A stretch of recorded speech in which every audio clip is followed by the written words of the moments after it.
Sitting in the car driving home from a class on Wednesday afternoon. I have no idea when I'm gonna film or when I was gonna make time to film like one sitting for the Q&A. So we're just gonna go through questions whenever, but I'm gonna get it done tonight so I can get you guys the video ASAP. But it's Tuesday, not Wednesday, by the way. First question is by Tommy, and he asked me, what is the best program for someone who's been training for about 2 years, claims to be an intermediate for pure hypertrophy? And I'm gonna say a strength-based progressive overload program focused around compound lifts, not necessarily full body, but something with a parked phone got full. Not the best start to a video. We're going for it anyways. But like I said, 5-3-1, upper lower, days off in between each workout, or some full body style 5x5 with training or an accessory day for your weak points. That's pretty much it for 95% of the people.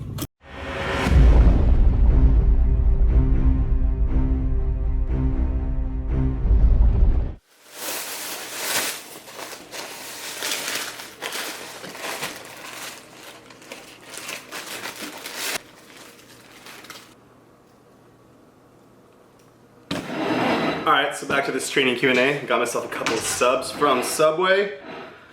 Figured I'd do something for myself and for you guys. Time to grub.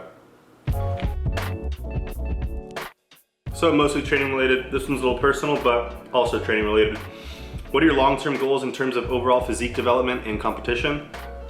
In terms of overall physique development, pretty much to stay how I am now as like a starting point and just try to slowly progress, try to get better if I can. It's a marathon, not a sprint. Fix this camera angle. And yeah, you won't make progress if you regress and you're injured. So just to slowly get better.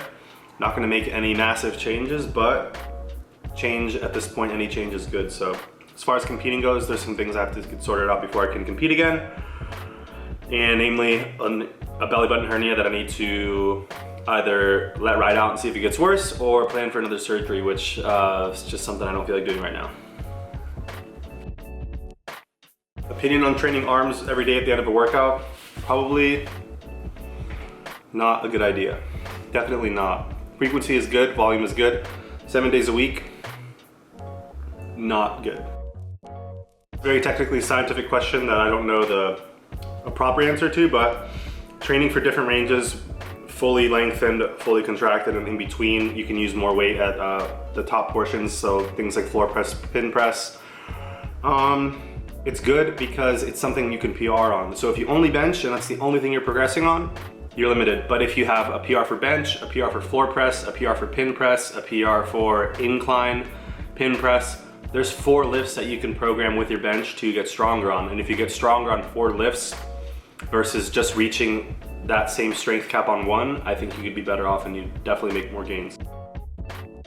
What are your favorite ab exercises? Well, the best ab exercises are my favorite ones, and in my opinion, those are hanging leg raises without cheating, and cable crunches, rope crunches, either standing or kneeling. I prefer kneeling, but apparently standing is better, so try those too. What's your definition of dumb person's guide to building leg size and strength? Squat and deadlift, and do variations 2 to 3 times a week. What injuries have you had from lifting? None from lifting directly, except a couple pec strains. My injuries or my limitations are pretty much a fault from something outside of the gym.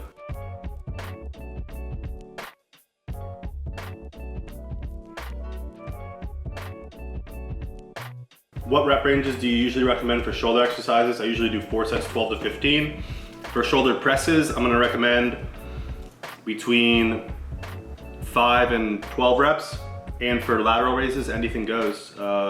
8 to 25, 30, 40 reps. But I recommend somewhere in the middle, so 12 to 15 for shoulder raises and 6 to 10 for presses, full range of motion. This is a good question. I'm gonna do my best to answer it without taking forever. Best routine for size, and it gives me 3. Push, pull, split, 4 days on, 1 off, full body 3 times a week. Out of those, full body 3 times a week, and let me tell you why. Say you do Monday, Wednesday, Friday. Monday can be deadlift focused, Wednesday can be pressing focused, and Friday can be squat focused. On Monday you can deadlift focus, hit an accessory, and squat for an accessory. Wednesday you can push, and you can also do back training on Monday. Wednesday you can push, hit some shoulders, hit your arms. Friday you can do legs and hit your back again. And then on the weekend, if you want to come in for a 4th day, and not have just 3 full body days, you can get more pressing in. If not, you can throw in a little bit of pressing Monday as well. So full body 3 days a week, but I think what people misinterpret is that you do a same workout 3 times a week. Everything on Monday and then everything on Wednesday and the same thing on Friday. You have to switch up each day and prioritize days while still working your full body. What's your take on fasting before workouts? It's not optimal for performance and therefore not optimal for muscle gains. Have I done it and had great success? Yeah. Because say you train at 6 a.m. and your last meal is at 11 p.m. That's a 7-hour fast, but if you eat 1,500 calories at 7 p.m. or at 11 p.m. and you're in the gym at 6, are you technically fasted? I don't know. I think that's up for debate, and you'll feel fine. But it'd probably be better to have some carbs before you went and some protein as well. Have you ever tried training fasted, and if not, why? Yeah, and it was awesome. Get tired by the end of it, but when you take a pre-workout and you go and you're ready, you get intense. What drives you to keep going and always trying to progress? Shout me out, longtime follower.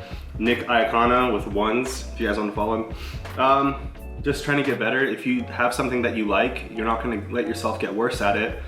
So whether it's school, work, training, a hobby, relationships, if it's something you care about or it's something you're obsessed with, even if it's illogical or irrational, you're not just gonna let yourself get worse. So yeah, I may not look as good as I want to or be performing as well as I want to every day of the year, but that's a time when I let myself chill out because I know I'm gonna progress at a certain time in the future. So progression, getting better. All right, next sub, turkey sub. Best advice to working around an injury?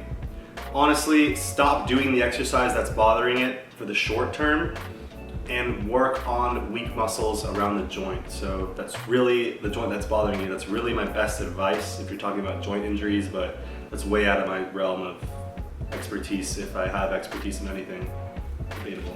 Least optimal or least research/science-based training style that you swear by anecdotally? Nothing. Pretty much all my results I've ever gotten are from lifting heavy.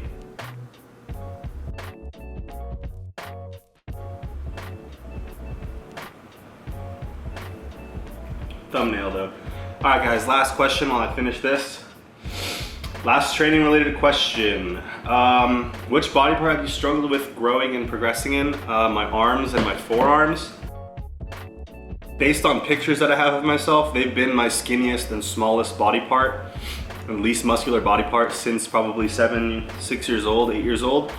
Since I started growing, you know, any type of growth spurt. So just by having genetically terrible arms, they've been my hardest to grow, and I have not figured out a way to make them bigger except getting my bench and my deadlift up.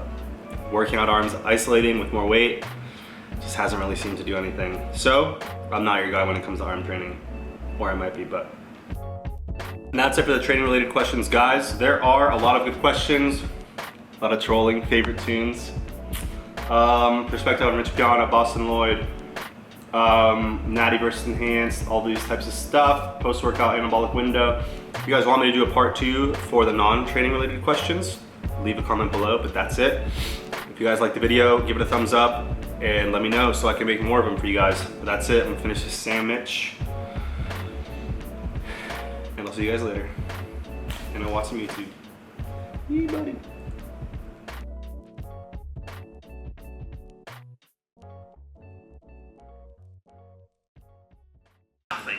That post sub belly though. Like, you know, the greatest bodybuilder of all time, obviously 6 weeks Still later got at it. the show, you know, and beat Flex Wheel.